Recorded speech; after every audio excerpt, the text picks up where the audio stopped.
Okay, so if Ocean's 11 had a baby with Zombieland, we get this movie. Should be interesting.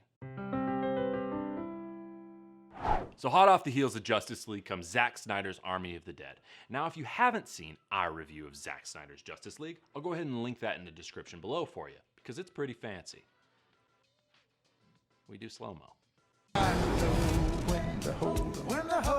So Army of the Dead follows this ragtag group of mercenaries, pilots, and buff absentee fathers as they're tasked with this impossible mission to break into a casino vault in zombie-filled Las Vegas. And ladies and gentlemen, we have a first here at Bros Know Best.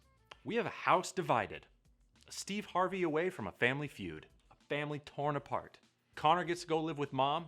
I get to go live with dad. And Connor gets to see papa on the weekends. So as per usual, Connor and I watched this movie separately.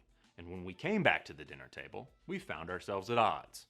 So without further ado, let's hop into it. Easy peasy Japanesey.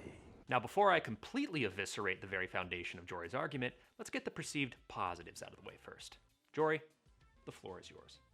Okay, now I want to get this out of the way first and foremost right out the gate. By no means should you cancel any plans to watch this movie, because it's bad. But what my moody, short-sighted little brother fails to recognize is that this movie is about a bank heist in a zombie apocalypse. It was never gonna be Platoon.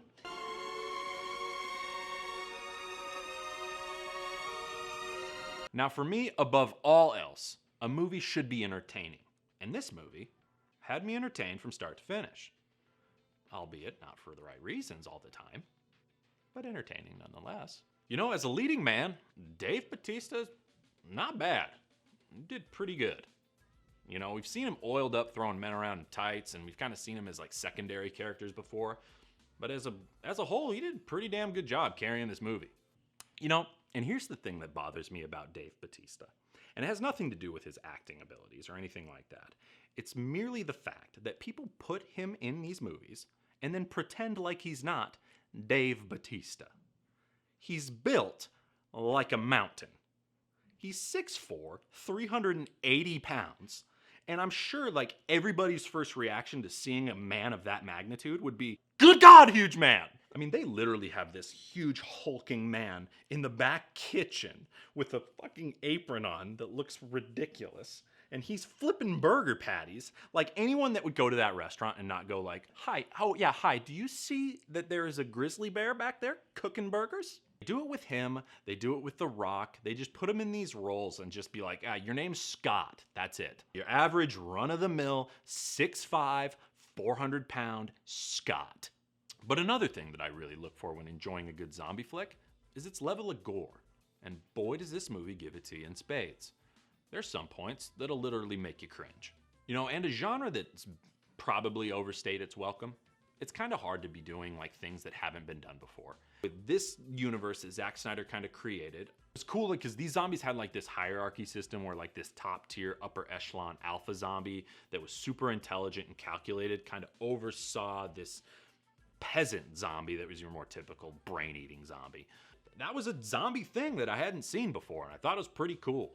And in classic Zack Snyder fashion, right? Like all these zombies are just shredded. Like they've got long, wet hair, and they just look like a bunch of Abercrombie and Fitch models for some reason. Aberzombie and Fitch. There it is. And at the risk of sounding a little redundant, when it comes to our boy Zack Snyder, all his movies look good. He's got a style and nails it every time. Now this movie is definitely not without its flaws. And maybe it just caught me on a good day. I viewed this movie kind of like going to a frat party. You know, at first glance, you may not want to be there because you're going to see a lot of shirtless dudes on steroids. And a fair share of mindless husks gnawing away at any semblance of brain activity. But as long as you keep that drink covered, you're bound to witness a few good fights and evacuate relatively unscathed. You ready to play? Now, while Jory makes some very valid points, he seems to be glossing over a very critical element when making a good zombie heist movie, and that is, make a good zombie heist movie. Now, Zack Snyder likely set out with the mission of creating a cool heist movie smashed together with a nail-biting zombie movie, and in my opinion, simultaneously accomplished neither of those things. Okay, you can argue the zombie part, but we've seen them act better before, look better before, and we've seen hordes of zombies look more overwhelming. As for the heist portion of this movie, the whole thing just seems so lazy. Like there was never a concrete plan to get into the vault, and then there wasn't a backup plan if plan A didn't work. Not to mention the borderline hilarious concept of 10 people carrying $200 million and escaping in a Vietnam-era helicopter. Which in most heist movies, the game plan scene should be one of the coolest scenes. We're just supposed to walk out of there with $150 million in cash on us without getting stopped?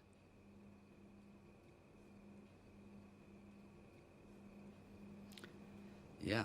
It's like the creator of this movie had a dream about it, woke up and was like, ugh, zombies and bank heists? Well, that's the greatest idea I've ever had. We're making that movie. Plot holes be damned. Now, I don't want to delve too deep into the characters of this movie because that's kind of tiptoeing into spoiler territory, but Dave Bautista's daughter, you are the worst. Now, the actress did a fine job, if her job was to create the most unlikable character in a zombie movie. And I'll probably die. Also, the whole thing's like 45 minutes too long. They kind of introduce these cool concepts that they, oh, it'd be kind of neat if they circled back around to it, and they never circle back around to it. And if you're banking on those sequels to kind of flesh out some of those components, you dude, give me the movie. Give me the movie that I paid absolutely no money to see. The prosecution rests. So now you've heard our take. Where do you stand? I personally give Army of the Dead a solid 6.5 out of 10. And Connor gives it Wet diaper. Out of 10. Where do you stand? 6.5 out of 10? Wet diaper. Let us know down in the comments. Like and subscribe for more of our hot takes. And as always, thanks Mom for watching. We'll see you next time.